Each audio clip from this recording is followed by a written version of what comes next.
Hi guys, how you doing? We're going to be making chocolate truffles today. This is a very popular dessert. A lot of people like them, and it's actually really not that complicated. So why don't we get started at showing you the ingredients, shall we? The ingredients are pretty simple. In here you're going to be getting yourself, of course, the most important, which is the Baker's chocolate. Now, there are other brands out there. I just like to use Baker's because it's the one that I started with.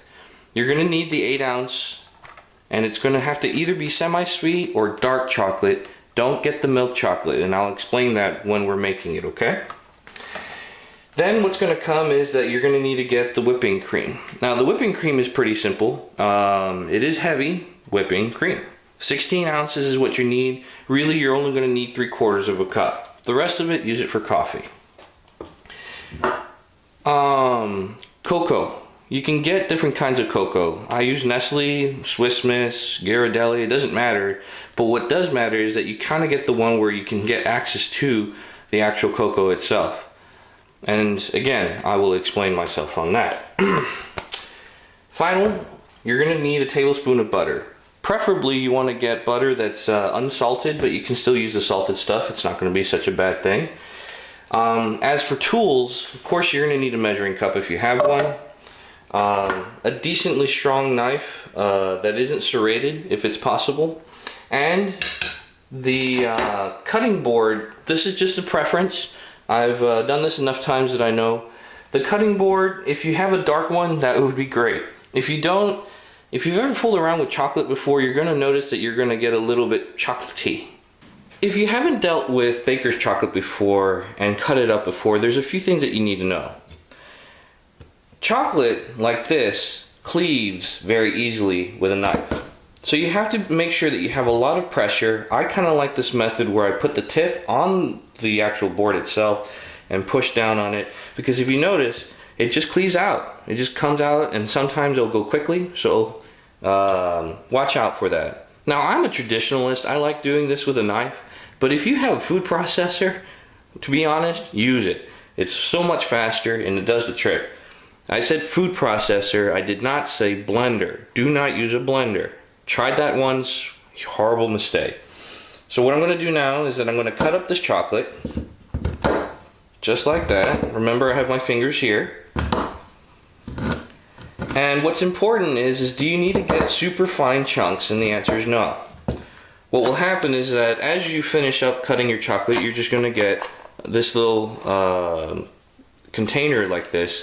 And as long as they're just small enough, because what you're going to do is you're going to put some heavy whipping cream that's basically microwave hot on top of chocolate. And chocolate does melt very easily. I'll finish cutting these up right here, and then from there we'll go to the next move, okay? So what happens next?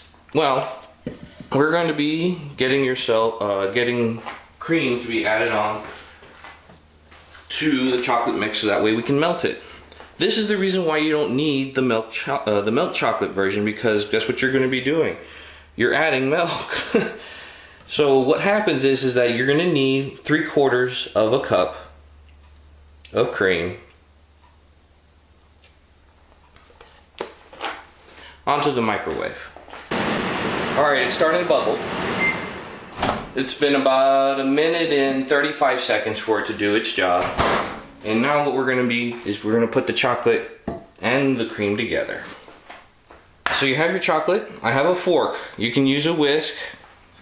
Remember, I'm a traditionalist here. And just start stirring. And let the hot whipping cream do its job.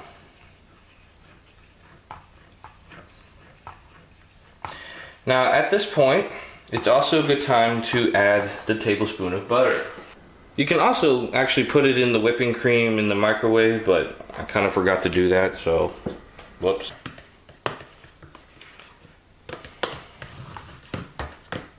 And how you know when you're almost done is that when you start seeing this white chocolate, or I guess the cream, the leftover cream, not appearing anymore after you stir, you're pretty much done. Alright, so you have a dark mass of chocolate now. And what's going to happen from here is generally what you want to do is you want to put this in the refrigerator for a day. But if you don't have that, we're going to stick it in the freezer. So go to your freezer. Everyone has a different version of one. Put it right there. It wouldn't be hard if you planned a little bit that you were going to do this. Take your fork, put it in your mouth.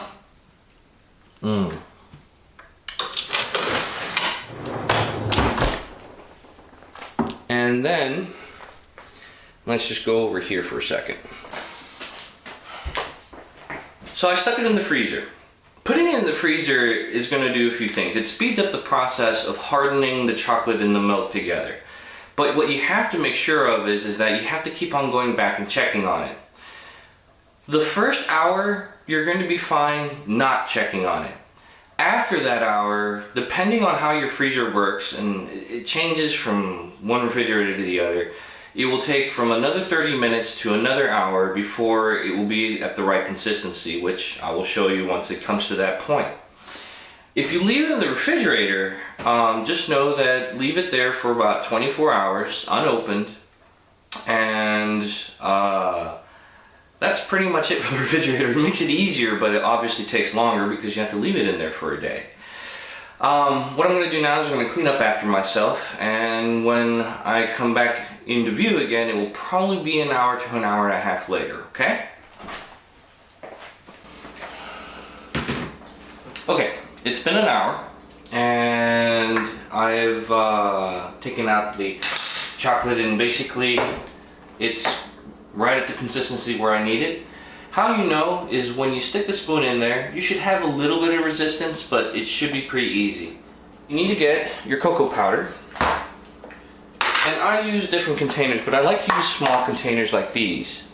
And what you do is you're going to take this cocoa powder, this is the reason why I want to use this, and you pour a little bit in there. You don't need a lot, just enough to cover the bottom of it, okay? I mean, you don't have to have a ton of it. And just do it for both. So what's going to happen now is that I'm going to start forming the chocolate, but I want you to see how I do it using spoons. And what I do is I use 2 spoons to make it happen, right?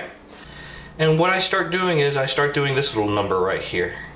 I start rolling it within the cups of the spoon.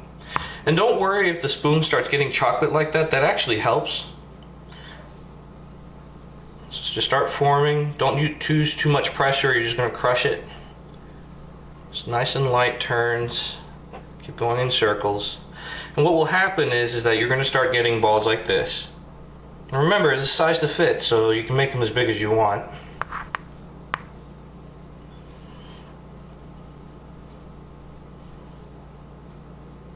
Okay? So, not perfect, doesn't matter. What you do then is you're going to go and take that powder that I mentioned about, and you're going to stick it right on in. If you get a few truffles like this, you just need to put a lid. It doesn't have to lock, you just have to make sure that it doesn't come out. And you do in a circular motion. Why? Because remember, you made them circular, right? So that you go around. It doesn't have to be perfect, maybe a little jump up and down.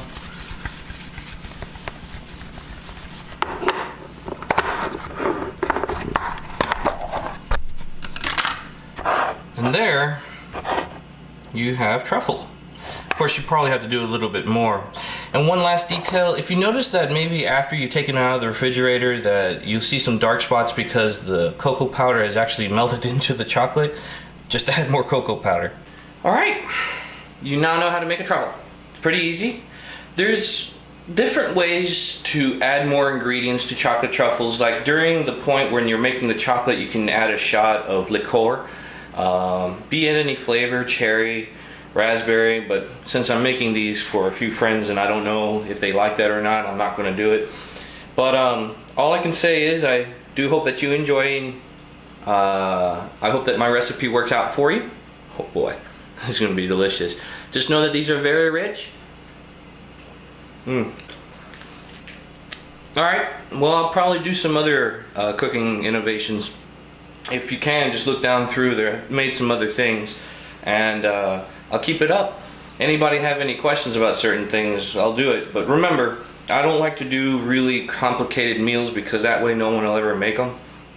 And I hope to see you again. Take care. Bye.